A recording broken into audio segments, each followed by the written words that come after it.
start with a question about what's transpired here over the last week on the diamond. Is it a coincidence that the team had their first winning week since June, the week you let Woody go?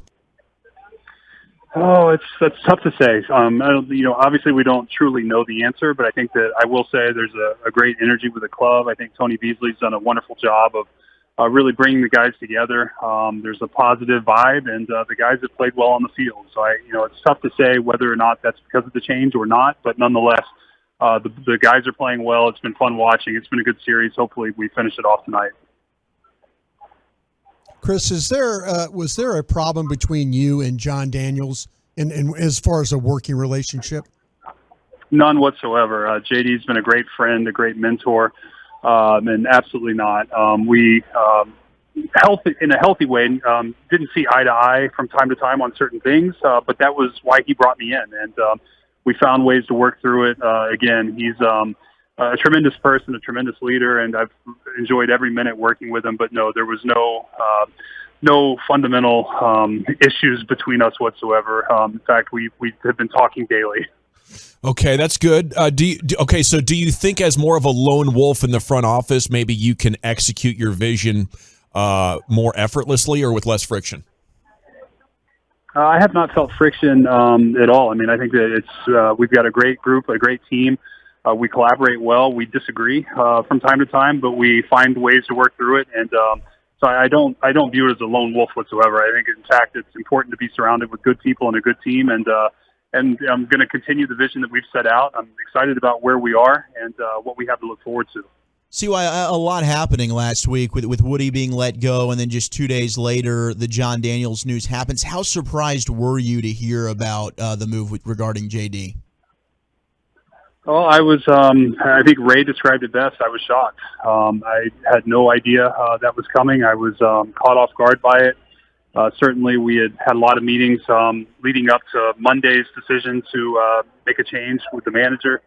And when Wednesday I found out the news on JD, I was as surprised as everybody. But that said, I knew I needed to quickly try to organize the front office group and make sure that we have everything covered in terms of our operations and the mechanics that we needed to do to proceed, and ultimately create some stability for everybody who was going to be rattled by the news. And it was a tough few days. JD has very long and deep relationships with everyone here. He's been impactful on all of us, and so I think that it was hard for a lot of people, myself included. That said, we all have a job to do. We're focused on that, and we're going to keep moving forward. Yeah, you could tell you were a little bit emotional, Chris, when the JD news broke. How much of an influence do you feel like he had on you? Well, I think he's been great. I mean, I think as much in terms of how to lead an organization, in terms of how to treat people. He's an unbelievably loyal person. And I think that just seeing how impactful he's been, not only in the professional lives, but the personal lives of everybody here. He's exposed me to everything in terms of the baseball operations group, from contract negotiations to trades to draft, to the day-to-day with the Major League team, the R&D side. There's nothing that I haven't had exposure to, and that really speaks to his mentorship and the way he chose to lead. So I'm extremely grateful to him. And yes, it was hard on me too. Chris, as you embark on hiring your first manager, are there things that you've sat down and just jotted down of absolutes that you have to have going forward, or do you keep a really open mind about people you're going to interview?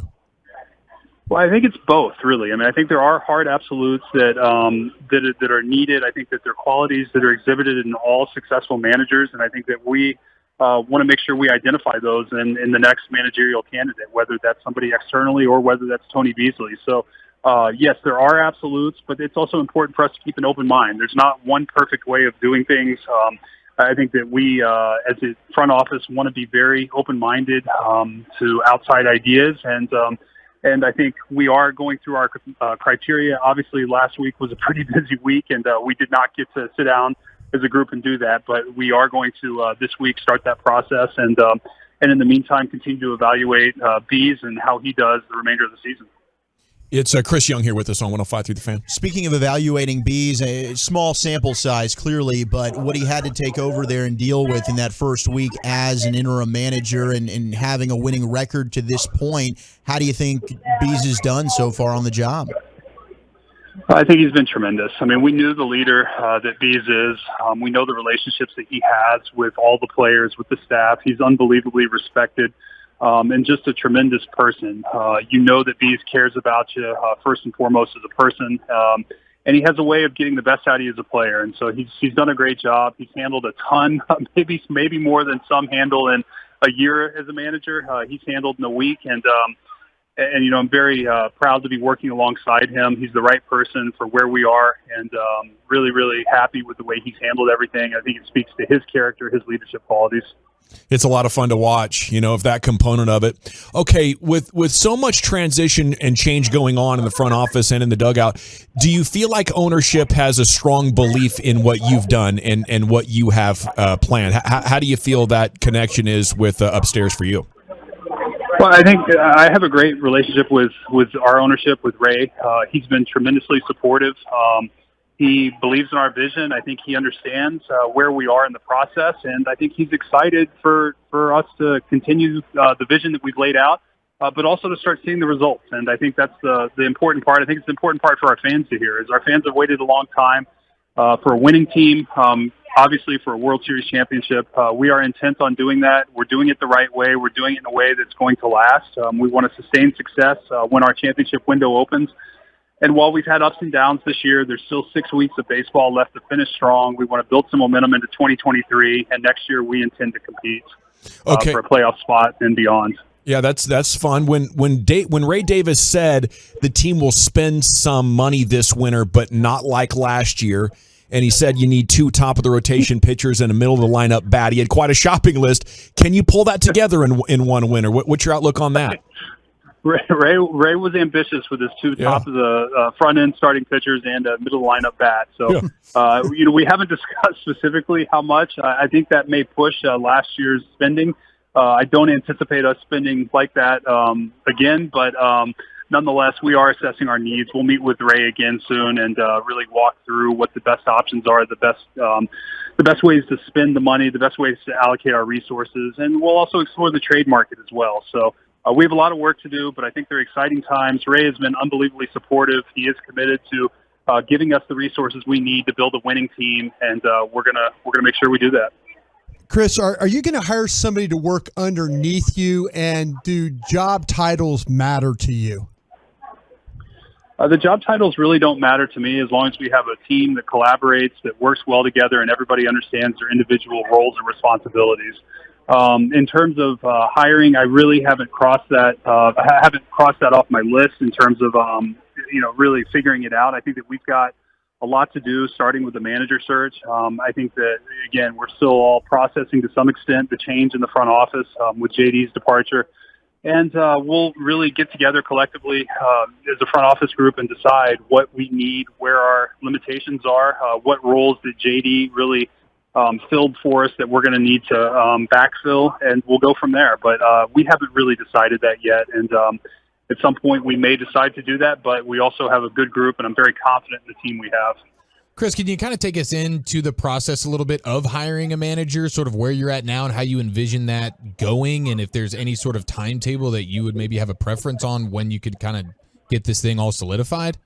Yeah, I think I'll start with the second question. I mean, I think that we would like to have this wrapped up before free agency starts. I think it's an important part of free agency is that we have our manager in place, one, to assist in the recruitment, but also to give players clarity as to what they can expect here. So I think that's going to be, you know, from a timing standpoint, we'd like to have that done by, you know, hopefully the end of the World Series. That said, we're not going to limit ourselves, and if the process takes us a little bit longer, we'll obviously extend into November and see it'll happen when it happens. In terms of the criteria, I think that's the first step. I think that just identifying what matters most to us, what fits our personnel, where we are in our win cycle right now, and really what our staff needs are as well. So I think that there's a lot that goes into it, but it starts with us identifying the criteria. Once we have that, we can start making lists and start doing our research and coming up with a more refined group of candidates that we are comfortable with. As we wrap up the month of August and get into September, I know fans are starting to get a little eager. I'm itching as well. How close are we to maybe getting that Josh Young call-up? Well, look, I think most importantly, Josh is healthy. He's playing very well, obviously, at AAA. We're excited about Josh, and I think that we want to make sure he crosses off the last aspects of his rehab. He's just now kind of phasing in from what we would consider to be a rehab to just an everyday normal player. And, really, this is kind of Josh's spring training. So we want to make sure that he goes through the normal ebbs and flows of what would be a spring training, and that when he comes up here, he's ready to stay here. So my guess is that he will be here at some point this season, but when that is, I'm not sure. We want to make sure that we, again, finish off this rehab process and that he's healthy, good to go, and ready to come help us win games at the major league level. Chris, you're traveling with the team right now, aren't you? Are you with the squad?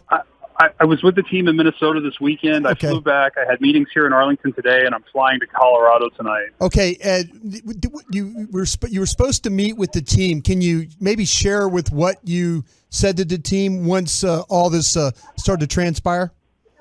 Well, we met with the team after the decision to remove Woody and make Bees the interim manager. So that was one team meeting.